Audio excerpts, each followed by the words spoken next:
ఓటమి భయాన్ని తట్టుకోలేకే పవన్ కళ్యాణ్ పై సీఎం జగన్ విమర్శలు చేస్తున్నారని జన సైనికులు ఫైర్ అయ్యారు. చంద్రబాబుకి పవన్ కళ్యాణ్ దత్తపుత్రుడు అన్న మాటల్ని ఖండిస్తూ అనకాపల్లి 4 రోడ్ల కూడల్లో జగన్ చిత్రపటానికి జనసేన శ్రేణులు నిప్పు పెట్టారు. జనసేన అధినేతపై పదే పదే వ్యక్తిగత విమర్శలు చేస్తే సహించమని హెచ్చరించారు. పొత్తుతో వైసీపీకి ఓటమి ఖాయమని, అందుకే రాజకీయంగా పవన్ ని ఎదుర్కోలేక వ్యక్తిగతంగా దూషిస్తున్నారని మండిపడ్డారు. మదమెక్కిన వైసీపీ నేతల కొమ్ములు విరిచి కింద కూర్చోపెట్టే రోజులు దగ్గరలోనే ఉన్నాయని తెలిపారు.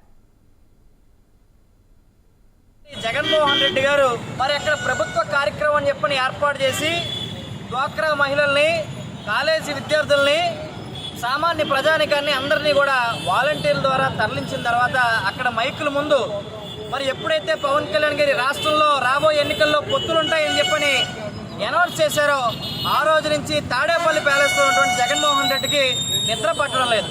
నిద్ర పట్టక ఈరోజు ఆయన అక్కస్రంతో కూడా నిన్న ఇబ్రహీంపట్నం వేదిక వెళ్ళగెక్కారు. అందులో ఆయన మాట్లాడుతూ మరలా 2019 ఎన్నికల్లో ఏదైతే స్క్రిప్ట్ వాడారో పవన్ కళ్యాణ్ గారు ప్యాకేజ్ తీసుకున్నారని, పవన్